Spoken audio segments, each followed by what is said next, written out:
capítulo 3.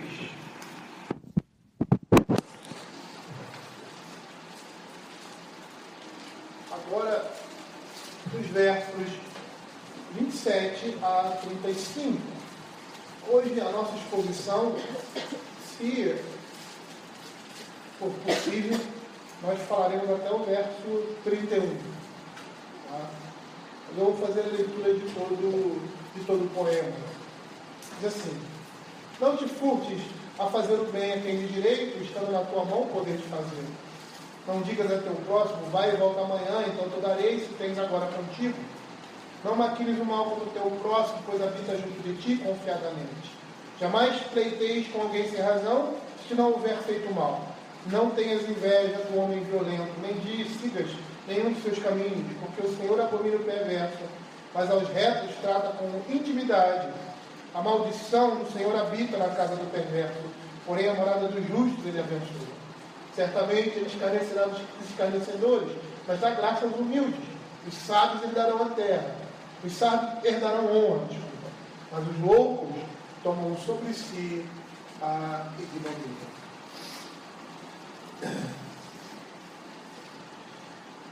Nós vimos que aqui nós temos no capítulo 3, em especial a partir do verso 13 até o verso 35, quatro poemas que foram reunidos, tornando-se um só. E esse quarto poema, do verso 27 ao verso 35, ele vai representar uma lição sobre o relacionamento correto com o nosso próximo. Nós vamos começar a ver aqui, nesse verso, uma coisa que nós vamos ver muito mais à frente, que é o entrelaçamento da teologia com a prática. E esse é o objetivo do livro de Provérbios. O Provérbios é voltado nessa perspectiva. E aí seria interessante nós percebermos algumas características presentes aqui, características estilísticas do poema, presentes aqui nesse poema, até mesmo porque, como eu já falei, elas fazem parte da mensagem que se quer transmitir. Diferente da prosa, em que você olha para o texto da prosa e a leitura, é lógico que também a posição, ou seja, a estrutura sintática, ela é argumentativa, a estrutura, pura e simplesmente, ela não é, está ali porque está, não. Ela tem um aspecto interpretativo no conjunto geral da obra, mas na poesia isso é muito mais relevante, isso é muito mais significativo. Essa estrutura poemática, a estrutura do poema, ser um elemento que vai, juntamente com o poema em si, trazer a nós um ensinamento. É interessante nós observarmos algumas coisas, como por exemplo, percebam que do verso 27 ao verso 31, ele vai começar com imperativos do não fazer. Não te furtes, não digas ao teu próximo, não maquines, jamais pleiteie. Aí no original seria não pleiteies. E o verso 31, não tenhas inveja, nem siga nenhum dos seus caminhos. Percebam que essa estrutura é uma estrutura constante nesses versos. Mas percebam também que nós temos, a partir do verso 32, os motivos para se não fazer, porque o Senhor abomina o perverso, a maldição do Senhor habita na casa do perverso, certamente ele escarnece dos escarnecedores, os sábios herdarão honra. Então nós estamos vendo aqui que existe uma estrutura fixa, e essa estrutura fixa, ela é, vamos dizer assim, é uma repetição do que nós temos nos últimos versos anteriores a esse poema, no verso 25 e no verso 26. Não temas o pavor repentino, nem a rebeldia dos perversos, porque o Senhor será a tua segurança e guardará os teus pés serem presos. Essa estrutura agora ela é repetida. de uma forma mais abrangente nesse poema do verso de 27 a 35. E nós vamos perceber, até mesmo pela leitura, que esse poema começa com um bom vizinho necessitando da nossa ajuda. E como é que nós vemos isso? O verso 27 e 28 assim: não te furtes fazer o bem aquele direito, estando na tua mão o poder de fazê-lo. Não digas ao teu próximo, vai e volta amanhã. Então tu dareis, se o tens agora contigo. Não maquines o mal contra o teu próximo, pois habita junto de ti confiadamente. Jamais pleiteis com alguém sem razão, se não te houver feito algum mal. A ideia aí é de um vizinho, uma pessoa, um bom vizinho, um bom próximo, necessitando de ajuda. A palavra próximo aqui no original é réa. E essa palavra é empregada para designar amigo, vizinho, parceiro, companheiro. E esses citados aqui, quer sejam amigos íntimos ou ocasionais. Então, aquela pessoa que não faz parte da sua relação diretamente de intimidade, mas é um amigo. Um colega de trabalho, uma pessoa que mora no seu bairro, um vizinho que você não tem muito contato. Então nós vamos perceber que essa expressão aqui, traduzida por próximo, tem esse escopo semântico. Então, essa expressão pode ser usada para pessoas que são colegas nossos, pessoas conhecidas por acaso, como também amigos mais chegados. Na estrutura temática do poema, e é interessante nós vermos isso, nós temos uma estrutura da seguinte forma: nos versos 27 a 30, e aí esses poemas seriam, assim, estruturalmente semelhantes, as obrigações com o próximo, ou com um bom vizinho, podemos dizer assim. Então, do verso 27 ao verso 30, não te furtes de fazer o bem aquele direito, não digas ao teu próximo, vai e volta amanhã, não maquines o mal contra o teu próximo, não pleiteies, ou jamais pleiteies com alguém sem razão. E essa palavra alguém aqui é homem, que foi traduzido por alguém. Muito bem traduzido, o trabalho de tradução é uma coisa que eu gosto muito até de estudar, porque a palavra literalmente aqui seria Adão, e Adão é homem, mas a ideia aqui é de qualquer pessoa. Então ele traduziu não pleiteies, jamais pleiteies com alguém sem razão, toda a ideia de qualquer pessoa. O verso B, ele é, ou seja, o verso 31, ele é o ponto de toque da poesia. Nós vimos lá inicialmente, quando estávamos falando sobre poesia, a poesia hebraica, geralmente ela é estruturada num quiasmo. Um quiasmo seria estruturas paralelas invertidas. Então você tem aqui, nós já falamos sobre isso, não te furtes de fazer o bem, e aí o paralelismo seria fazer o bem, e não te furtes seria essa estrutura cortada, assim, envezada na poesia hebraica. E é isso que a gente vê aqui, na estrutura poemática, o ponto focal, porque toda a poesia hebraica ela é feita dessa forma, em X. Ele começa falando aqui, e aí ele volta a falar ou tocar no mesmo tema que ele falou anteriormente, e assim a poesia vai andando, e aí no ponto focal, você tem um ponto de toque ali entre as poesias, que foge um pouco dessa estrutura, ou seja, seria a conclusão. Na realidade, quando um poeta hebraico fazia isso, ele queria dizer que esse ponto medial aí é a mensagem principal que quer ser transmitida, que vai nos ser transmitida. Seria a conclusão daquela estrutura poética. Pois bem, é o verso 31. Não tenhas inveja do homem violento, nem digas nem siga nenhum dos seus caminhos. Percebam que até o verso 30 ele tem uma estrutura. No verso 32 em diante, essa estrutura se modifica. E aí, esse ponto medial aí é um ponto de interseção entre essas duas estruturas, apontando para o ensino principal que o poema quer dar. Então, o verso B, ou seja, o verso medial, seria: não tenhas inveja do homem violento, nem siga nenhum dos seus caminhos.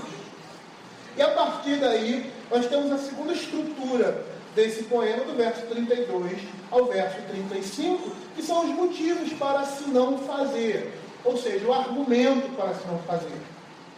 E esse argumento vai dizer: o Senhor castiga o perverso, mas abençoa os retos.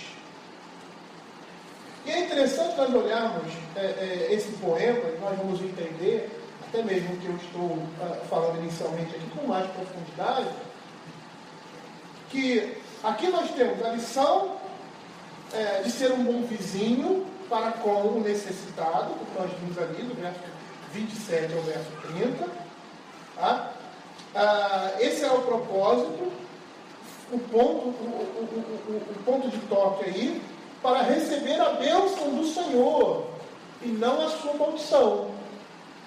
É o que nós vamos ver dos versos 32 a 35. E isso vai oferecer uma aplicação prática à ordem que o pai deu ao filho para não abandonar ou não deixar a bondade e a fidelidade se afastarem dele. Nós vimos lá no capítulo 3, verso 3. Não te desamparem a dignidade, a fidelidade, ata os teus pescoços, escreve-as na tábua do teu coração. Para quê? Para obter o favor divino. E é isso que você vê nessa estrutura. É como se o pai estivesse dizendo: não te furte, ou seja, não abandone, se afaste da benignidade, da fidelidade. Aí lá nos versos 32 em diante: porque o Senhor abomina o perverso. Aí seria praticamente um sumário aqui no verso 4: e acharás graça e boa compreensão diante de Deus. Esse seria o propósito de agir assim: achar graça e boa compreensão diante de Deus, obter o favor divino. E aí, é interessante porque nós podemos perceber como as ligações lógicas entre as ordens de ser um bom vizinho e o argumento da bênção de Deus nesses versos vão apontar para nós que o comportamento social e a teologia se encontram entrelaçados. E é isso que o livro de Provérbios vai mostrar para nós, em todo o seu desenvolvimento: teologia e a prática de vida. Tá? Mas vamos dar uma olhada nessa estrutura dos versos de 27 a 30, que são as obrigações para com os bons vizinhos. E nós vamos perceber que a primeira estrofe ela é constituída de 2 quartetos, que são esses 2 versos, o 27 e o 28. Tá? E aí, nesses versos 27 e 28, ele está dizendo para que nós não retenhamos o bem, ou seja, um bem imediato a alguém, a ajuda, o socorro. Eu não posso reter isso. Tá? E também não posso, nos quartetos seguintes, versos 29 e 30, prejudicá-lo de forma alguma. É isso que esse verso vamos dizer. E nós vamos perceber essas ligações estruturais, como nós vimos, no não faça. O verso 27, não te furtes, não digas. E os versos 29 até o 31, mas até o verso 30, porque o verso 31 é um verso, vamos dizer assim, medial. Ele: não maquines, não pleiteis. Então percebam que toda essa estrutura ela está unificada. E é interessante nós percebermos também que nesses primeiros versos, ou seja, nesses primeiros 2 quartetos, o verso 27 e 28, ele está clarificando aqui o pecado de omissão. Não furtar e fazer o bem. E aí no verso 28 também há essa ideia: de você ter condições e de não fazê-lo naquele momento. Então seria um pecado de omissão. E os versos 29 e 30 seriam pecados de comissão. Tá? Não maquines o mal, não pleiteis com alguém, tá? Sem razão. E aí nós vamos perceber que algumas coisas se repetem.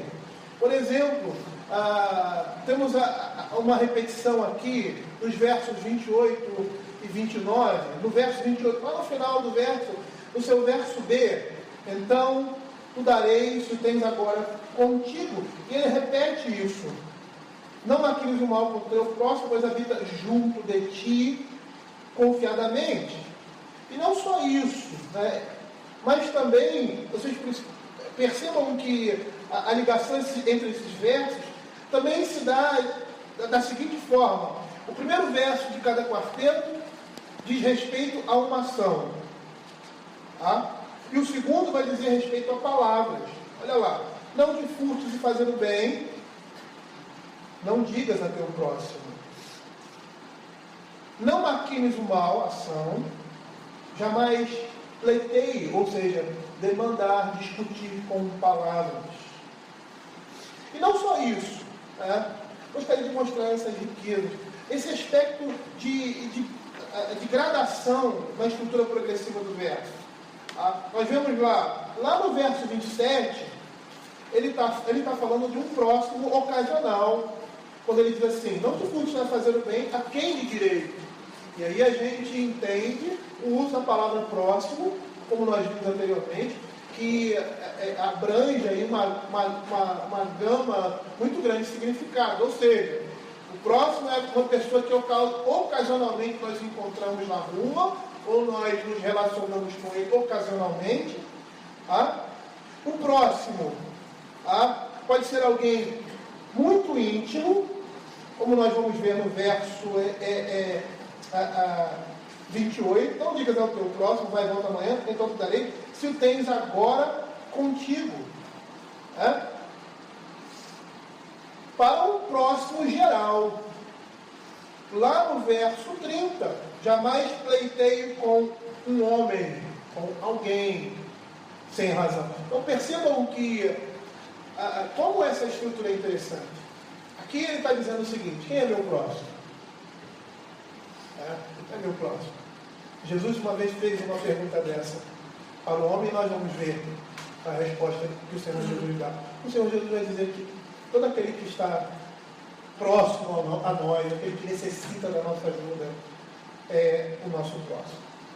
Mas percebam também que nessa estrutura, nós temos ali uma gradação negativa.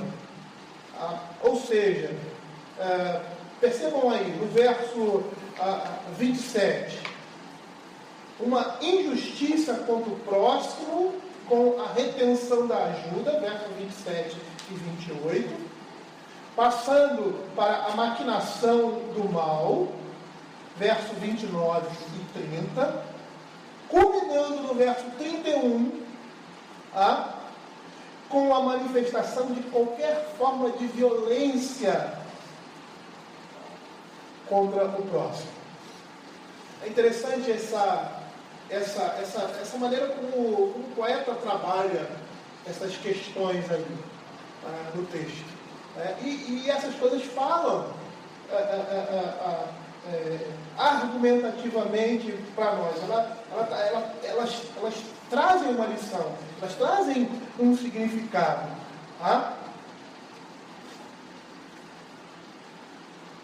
E o último contraste que nós podemos perceber aqui entre os versos 27 e 28 é a distinção que nós vamos ver do plural que está implícito, ou seja, ele fala de forma generalizada no verso 27, não te furtes a fazer o bem a quem de direito, ou seja, a qualquer pessoa, para um próximo mais singular. Não digas ao teu próximo. E aí, confirmando essa ideia de que o próximo é qualquer um, né, que está ao meu lado.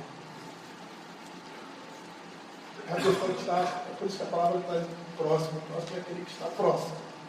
Né? Então, a partir daí, nós vamos desenvolver, a partir dessas ideias que vão se apresentar aqui no texto, nós vamos desenvolver, expor Provérbios capítulo 3, verso 27. Olha o que diz o primeiro verso. Não te furtes a fazer o bem que de direito, estando na tua mão o poder de fazê-lo.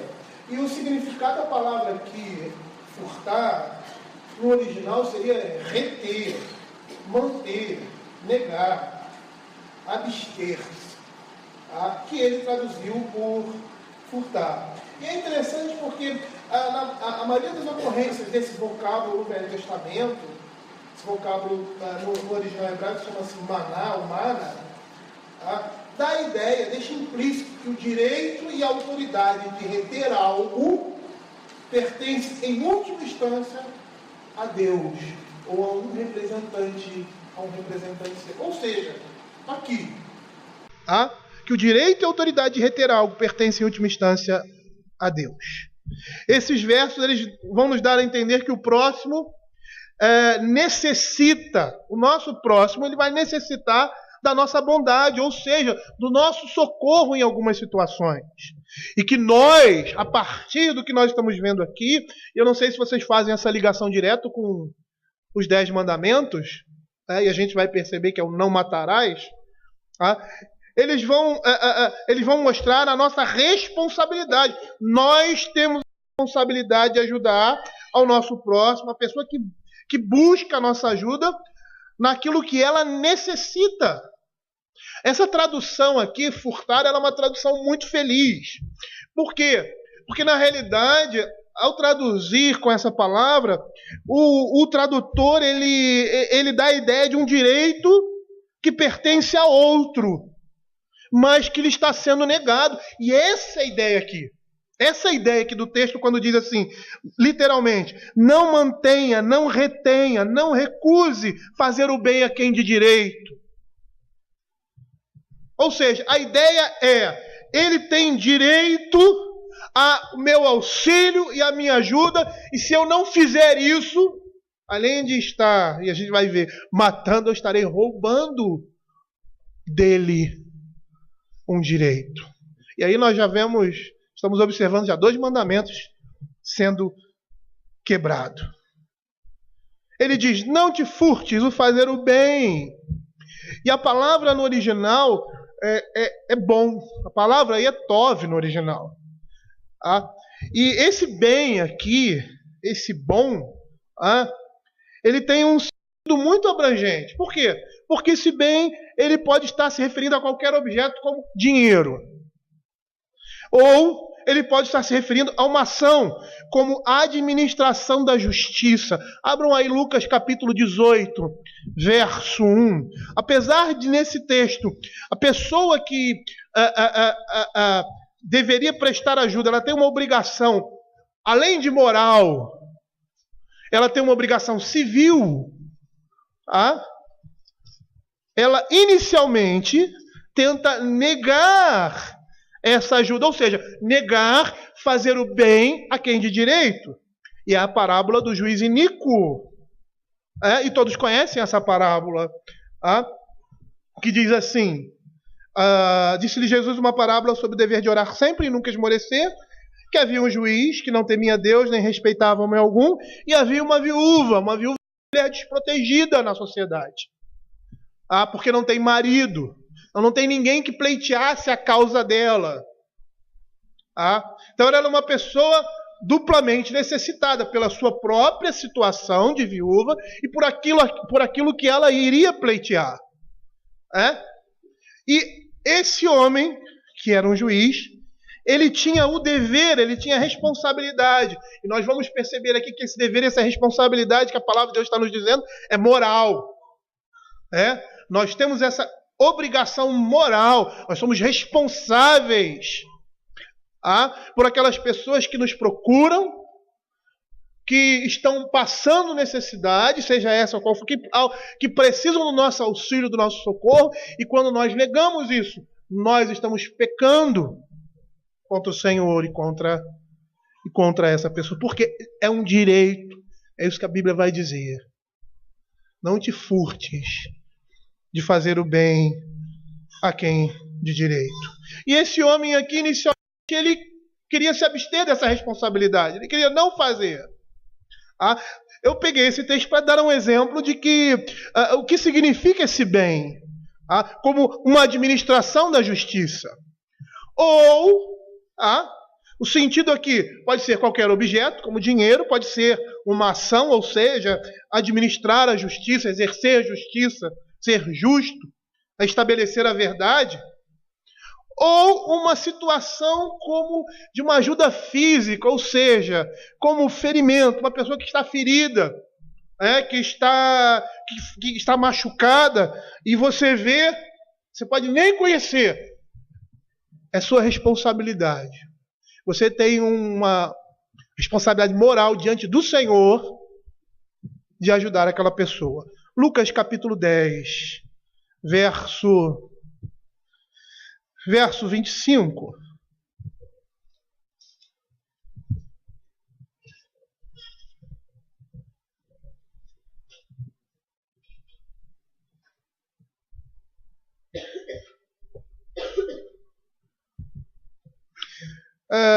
Aqui nós estamos vendo um intérprete da lei chegando diante do Senhor, querendo colocá-lo à prova. Então Jesus faz uma pergunta a ele e ele responde. E aí o Senhor Jesus diz assim: respondeste corretamente. Verso 28, faze isto e viverás.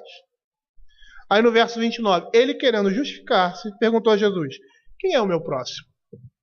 E a partir daí o Senhor vai contar uma parábola. A parábola do bom samaritano e a história de alguém que foi assaltado, que foi ferido, uma pessoa que estava provavelmente, se ficasse ali daquela situação, poderia até morrer. Passam dois religiosos, olham de largo e deixam para lá, e passa um samaritano, um inimigo dos judeus. Os judeus olhavam para o samaritano e diziam para eles assim: essa sua religião aí é neopentecostal. É neopentecostal, isso aí. Contextualizando. Vocês são desviados da verdade. Só que aquele homem para ali e acode. E aí no final dessa parábola ele diz assim: respondeu-lhe o intérprete da lei. O Senhor Jesus pergunta: qual destes três parece ter sido próximo do homem que caiu nas mãos dos salteadores? Respondeu-lhe o intérprete da lei: o que usou de misericórdia para com ele. Qual foi a resposta de Jesus? Vai e procede tu de igual modo. Percebam que o exemplo que nós estamos dando aqui são das possibilidades do que seria esse bem, do que seria aquilo da minha responsabilidade para com uma pessoa, para com o próximo, ou seja, uma pessoa íntima, próxima a um desconhecido que necessita de ajuda, e eu não posso negar essa ajuda a essa pessoa. Verso 27 vai explicar: estando na tua mão o poder de fazê-lo. Nós vimos, já falamos sobre isso, tocamos nessa expressão de forma rápida, quando ele diz assim: não te furtes fazer o bem a quem de direito. E aqui, mais uma vez, nós temos uma tradução idiomática. Vocês me desculpem, mas eu vejo esse tipo de coisa e fico apaixonado, porque é a minha área. E eu acho que, assim, pela perspectiva que eu tenho, desculpe abrir esse parêntese, de língua e tal, uma das melhores traduções que você tem da Bíblia, vou dizer, a melhor tradução é essa revista atualizada. Sem comparação, é uma excelente tradução. Excelente tradução. Mas nós temos aqui essa expressão a quem de direito, uma tradução idiomática, ou seja, não é uma tradução literal. A tradução idiomática muitas vezes é a interpretação daquela palavra. Como nós vimos lá, não te furtes fazer o bem a quem de direito.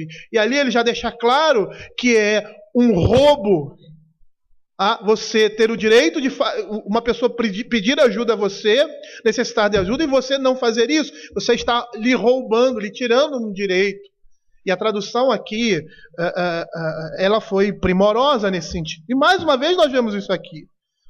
A quem de direito seria literalmente o bem de seus possuidores. A quem ele traduz como a quem de direito.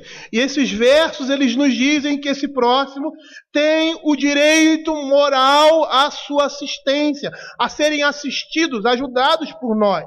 De acordo com o comentarista, essa expressão significa um indivíduo para o qual se tem obrigações, ou seja, o bem de seus possuidores.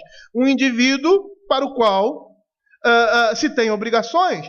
A Escritura aqui está claramente nos dizendo que o nosso próximo tem o direito moral de ser ajudado por nós quando está em necessidade, quando ele precisa de nossa ajuda. E se nós pudermos, se você puder ajudar esse homem, você tem a obrigação de fazê-lo, mesmo que seja seu inimigo.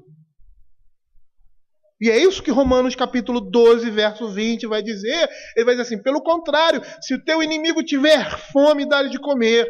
Se tiver sede, dá-lhe de beber. Porque fazendo isto, amontoarás brasas vivas sobre a tua cabeça. Abram aí Deuteronômio 24. Abram aí Deuteronômio 24, 19 a 21.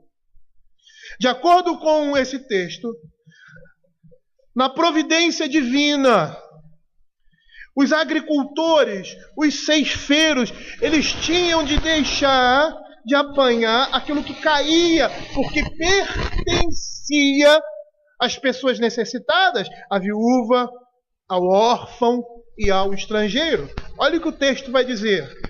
Quando no teu campo cegares a messe, e nele esqueceres um feixe de espigas, não voltarás a tomá-lo para o estrangeiro, para o órfão e para a viúva será, para que o Senhor teu Deus abençoe em toda a obra das tuas mãos.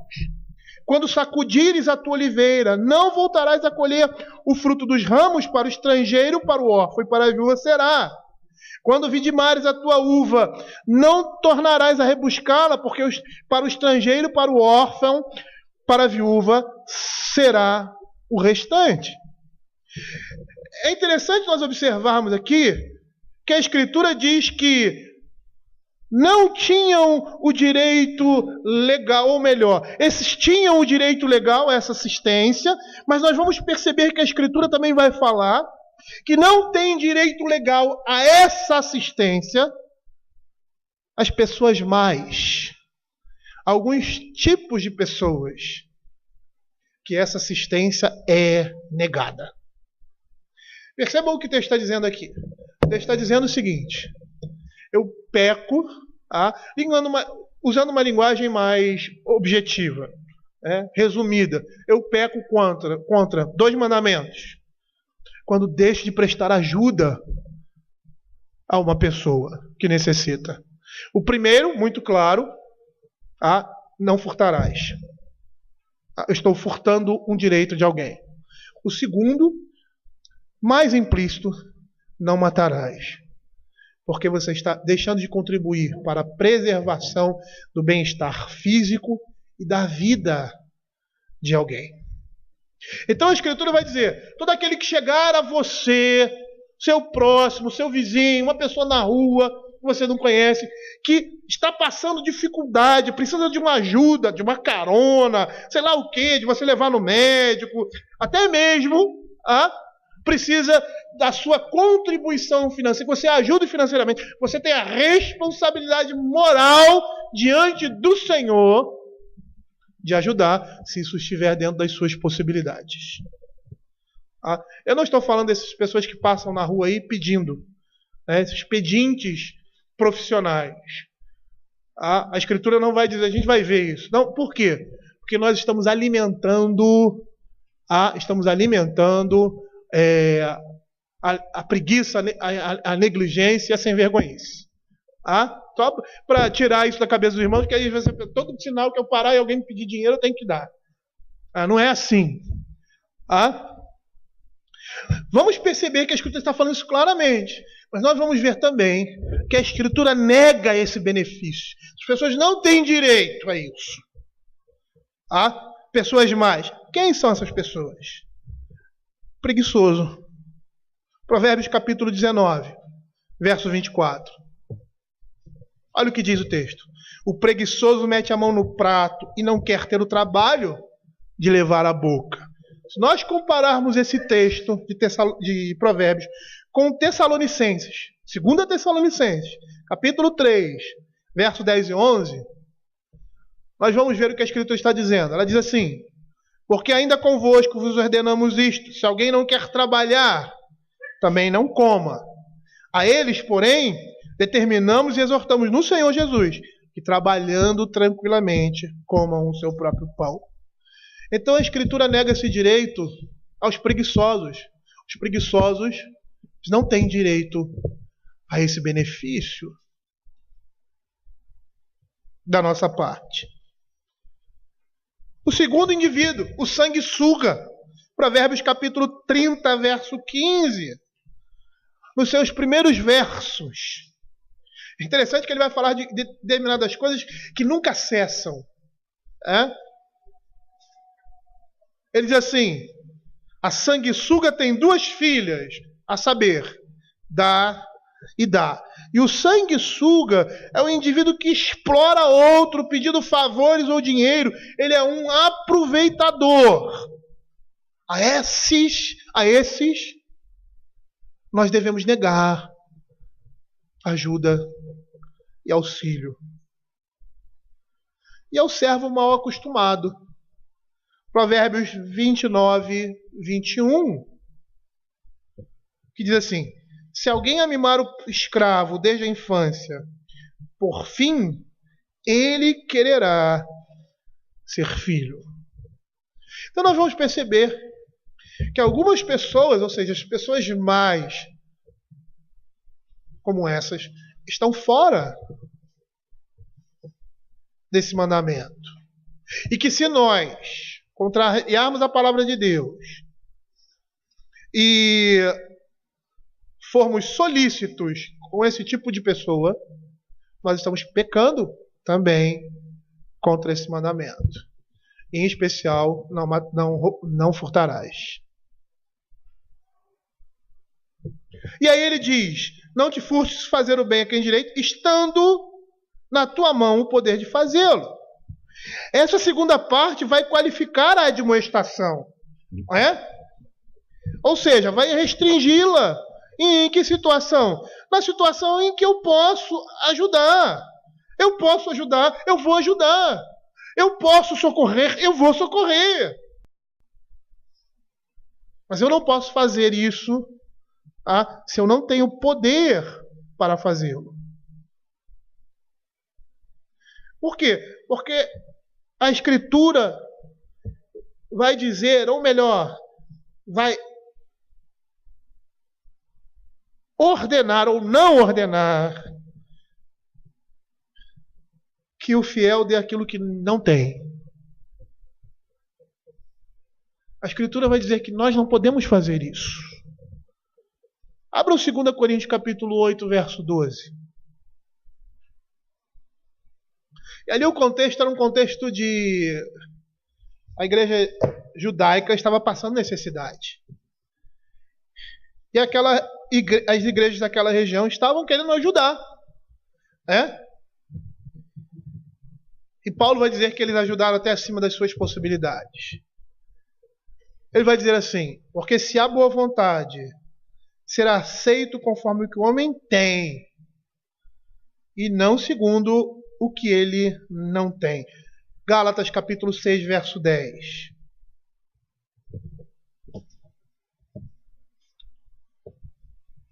Olha o que ele diz: por isso, enquanto tivermos oportunidade, façamos o bem a todos, mas principalmente aos da família da fé. E aqui cabe um parêntese, cabe um parêntese interessante. Por quê? Porque a Escritura vai dizer que nós temos a nossa primeira responsabilidade com os nossos irmãos. E aí, irmãos de sangue e a família da fé. E a gente vai perceber que às vezes a família da fé vai vir em primeiro lugar do que a família de sangue. Eu gostaria de abrir um parêntese, por quê? Porque às vezes quando tem calamidades, há uma comoção nacional, como houve em Friburgo, e outras calamidades que acontecem, no nosso país, em qualquer lugar, as pessoas têm uma comoção assim geral, e mandam donativos, e mandam tal. Isso é correto fazer. Mas sabe o que acontece? A igreja erra quando se une a esses movimentos sem antes suprir os crentes daquela região. Porque é isso que a Bíblia está dizendo. Não é que você não possa fazer isso. Você tem a responsabilidade. O que nós estamos vendo aqui. É o que nós estamos vendo aqui. Nós temos a responsabilidade com o nosso próximo. E aqui ele não está dizendo se é um crente ou se não. Mas a Escritura diz que a nossa prioridade, ou seja, são nossos irmãos. Em primeiro lugar estão os nossos irmãos. Está a família da fé. E às vezes eu não vejo a igreja se reunindo como igreja para entrar em contato com as igrejas daquela região e suprir as necessidades dos irmãos inicialmente. Não que não possa mandar, pode, deve, mas prioridade são os irmãos. Então, vamos estar preocupados inicialmente com esses irmãos, e se a coisa for tão abundante, a gente direciona para aqueles que estão... Eu estou falando isso como igreja. Porque eu vejo determinados... na minha vida pastoral, eu já vi determinadas situações de igrejas que se reúnem de uma determinada região e criam um organismo tipo diaconal para auxiliar as pessoas pobres. Na época em que a igreja estava sendo formada, quantas pessoas pobres existiam ali em Israel? E os diáconos foram instituídos para quem? Para suprir a necessidade do povo ou para suprir a necessidade dos irmãos da igreja? Por isso, enquanto tivermos oportunidade, façamos o bem a todos. Percebam o que ele está dizendo aqui. Façamos o bem a todos, mas principalmente, prioritariamente, aos da família da fé. Mas ele está dizendo aqui que é conforme as nossas condições. Abram aí ainda 2 Coríntios capítulo 8, verso 11. Olha o que ele diz. Completai agora a obra começada, para que assim como revelaste prontidão no querer, assim leveis a termo, segundo as vossas posses. Estando no poder de fazer, nós temos a obrigação de fazer. Nós não podemos dar aquilo que nós não temos acima da nossa possibilidade ou acima das nossas condições. E nesse contexto aí, nós vamos ver, nós vamos chegar lá, que a Escritura também proíbe, nos adverte, para não sermos fiador de alguém desconhecido. E é isso que Provérbios capítulo 6, versos de 1 a 5, vai dizer: filho meu, se ficaste fiador do teu companheiro, é a mesma palavra aqui para amigo, é réa. Percebam que essa palavra ela tem um campo semântico bastante amplo. Pode ser a pessoa íntima, ou pode ser um desconhecido. De um relacionamento ocasional. Se ficaste por fiador do teu companheiro e se te empenhastes, olha o paralelismo, ao estranho. Esse companheiro aí não é uma pessoa da nossa intimidade. É um próximo ocasional.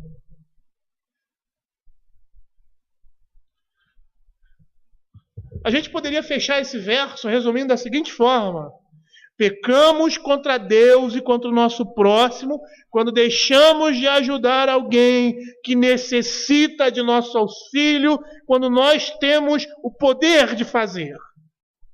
Porque nós não temos o direito de reter a ajuda necessária para alguém que está em dificuldade, em situação dificultosa. Só Deus pode fazer isso. E aí a gente lembra o significado daquela palavra reter. Ou seja, furtar aqui. Como nós falamos no início. Eu vou lembrar aqui. Ou seja, aquela palavra significa, deixa implícito que a autoridade ou direito de reter algo pertence, em última instância, somente ao Senhor. E aí a gente entende Romanos capítulo 12, verso 20. Quando ele diz, não vos vinguei a vós mesmos. Quando teu inimigo tiver fome, tiver sede, porque só o Senhor tem o direito de reter essa ajuda. Nós não temos esse direito. Pelo contrário, nós somos chamados a auxiliar, a ajudar, a prestar socorro. Verso 28 diz assim, não digas ao teu próximo, vai e volta amanhã, então te darei se o tens agora contigo. E esse verso aqui ele vai representar de uma forma dramática, de uma forma teatral, quando ele fala assim, vai e volta amanhã, então tu darei se o tens agora. É como se ele estivesse, é como se existisse um personagem aí, e alguém chegasse à porta dele e ele, vai e volta amanhã, eu vou te dar, tá? Só amanhã eu te dou. Amanhã eu te ajudo. Tá? Então esse verso, ele tem esse aspecto aí de dramatizar. Dramatizar o quê? A tentação que muitas vezes bate à nossa porta de demorar a fazer o bem a alguém. Ou seja, por preguiça, indiferença, egoísmo, capricho, desejo de poder ou qualquer outro motivo. Tem gente que é assim, sabia? Desejo de poder. Como assim? Se sentir superior. Não, amanhã você passa aí e tal. Aí a pessoa vai lá no outro dia, e, poxa, será que você poderia me ajudar nessa situação e tal? Agora eu posso te ajudar. Geralmente a gente vê muito isso. E aí ele está condenando agora de uma forma mais poética, mais teatral, aquilo que ele disse anteriormente no verso 27. É uma repetição. E ele fala agora, não digas ao teu próximo. Antes ele generaliza a quem de direito, mas agora ele puxa mais para perto. Ou seja, o que ele está dizendo? Eu não posso furtar isso a uma pessoa qualquer que bate a minha porta e precisa da minha ajuda, seja essa ajuda de socorro ou qualquer outra coisa relativa a isso. Também não posso rejeitar isso a uma pessoa mais íntima, mais próxima. Então essa palavra ela significa aquelas pessoas com as quais nós temos contato e com as quais, por causa das circunstâncias, nós precisamos conviver com essas pessoas, seja trabalho, estudo ou na rua. Eu gostaria de só pegar aqui 2 versos para mostrar como o Provérbios trabalha com esse sentido de uma forma generalizada. Provérbios 17 diz assim, em todo tempo ama o amigo e na angústia se faz o irmão. A pessoa mais íntima. O que ama a pureza do coração e a graça no falar, Provérbios 22:11, terá por amigo o rei. Uma pessoa não tão próxima assim. E aí nós vemos que o próprio texto ele passa por uma pessoa a quem se faz companhia à mesa, a quem está próximo, a uma pessoa com quem você troca saudações, amigáveis, uma pessoa do seu relacionamento assim mais superficial, até uma pessoa qualquer, que você não tenha tanta proximidade assim. E a gente vai ver isso. Provérbios capítulo 6:1. Vou rapidamente ver alguns textos. Nós até já definimos esse próximo aqui inicialmente. Mas vamos ver isso sendo trabalhado no livro de Provérbios. Filho meu, se ficares por fiador do teu próximo e se empenhaste ao estranho, aí é uma pessoa não muito próxima ao nosso relacionamento. O verso 29 do mesmo capítulo. Assim será o que se chegar a mulher do seu próximo. É a mesma palavra, tá? Aqui, usada como próximo. É a mesma palavra, é réa. Assim será o que se chegar a mulher do seu próximo. Não ficará sem castigo todo aquele que a tocar. E a ideia aí de um próximo, né? Pode ser uma pessoa íntima, como pode ser uma pessoa distante.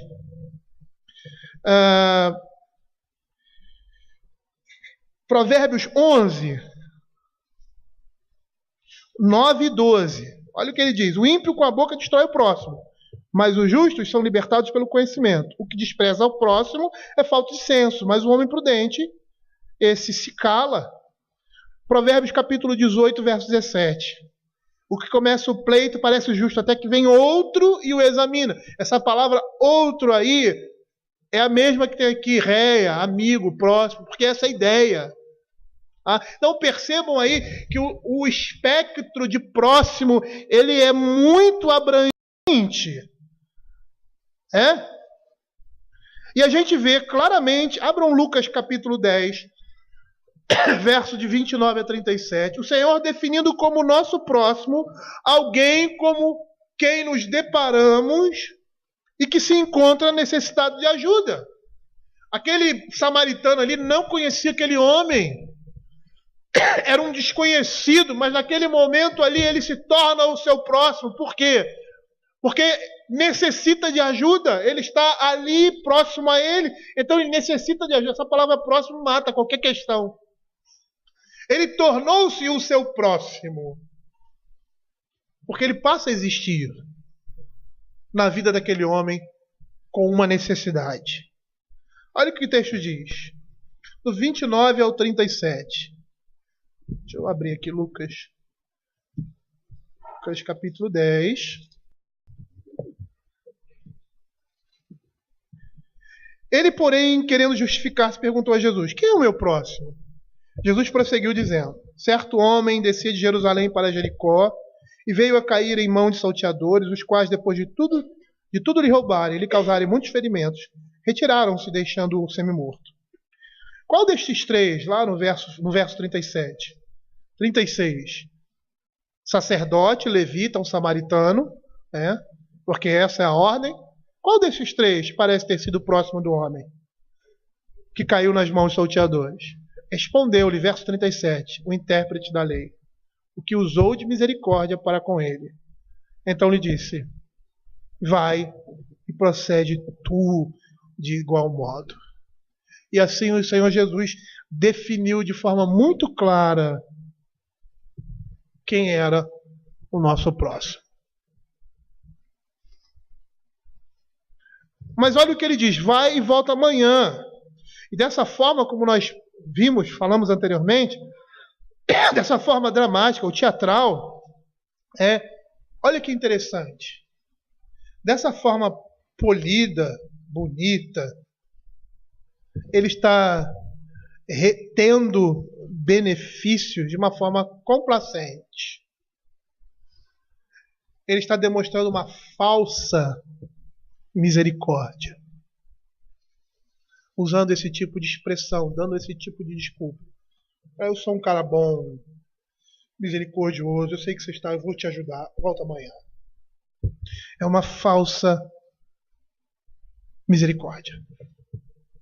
E a expressão que ele usa é uma desculpa para se livrar daquele que pede, e aí ele promete auxílio. E já passou por várias situações como essa, né? Amanhã você volta aqui, quem sabe a gente atende você, quem sabe. Na realidade, isso demonstra falta de piedade. Certo comentarista, ele vai dizer que a ajuda que se demora pelo caminho não é ajuda nenhuma. Há um escritor latino da Roma Antiga, chamado Publilius Sirius, que tem uma expressão que ficou, vamos dizer assim, amalgamada, estruturada em latim. Bis dati, quicito dati, que significa o que dá com presteza, dá duas vezes. Quando nós agimos assim, nós estamos mostrando impiedade no nosso coração.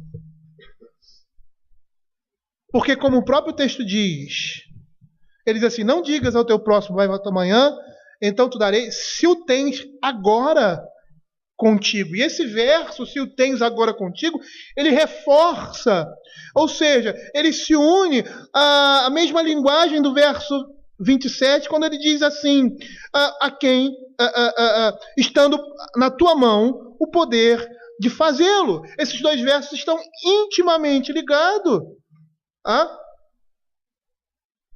E o que nós estamos vendo aqui, aquele que fora procurado, ele tem condições de prestar o auxílio, mas não faz. Por quê?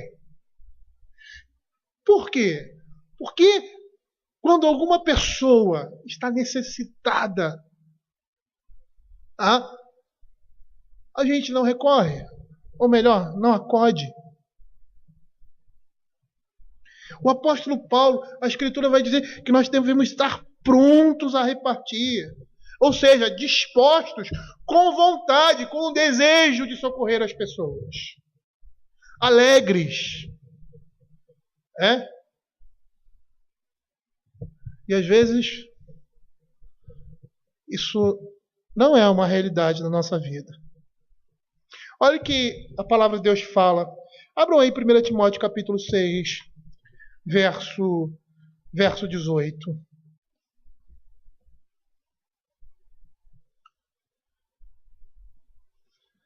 Que pratiquem o bem, sejam ricos de boas obras, generosos em dar e prontos a repartir.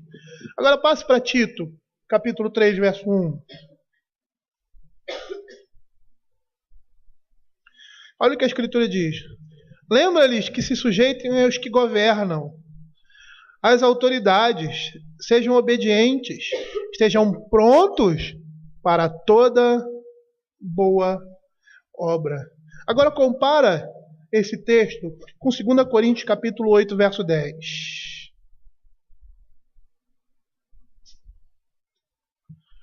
Apesar de nós não termos apresentado, o 2 Coríntios, a questão ali é de uma igreja que está suplicando para ajudar e se preparou para isso. Eram pessoas pobres, mas que entendiam que foram alvo da bênção dos judeus e tinham uma disposição de alegria no coração em ajudar aqueles irmãos que nem conheciam. Olha o que Paulo vai dizer aqui. E nisto dou minha opinião, pois a vós outros, que desde o ano passado principiaste não só a prática, mas também o querer. Convém isso.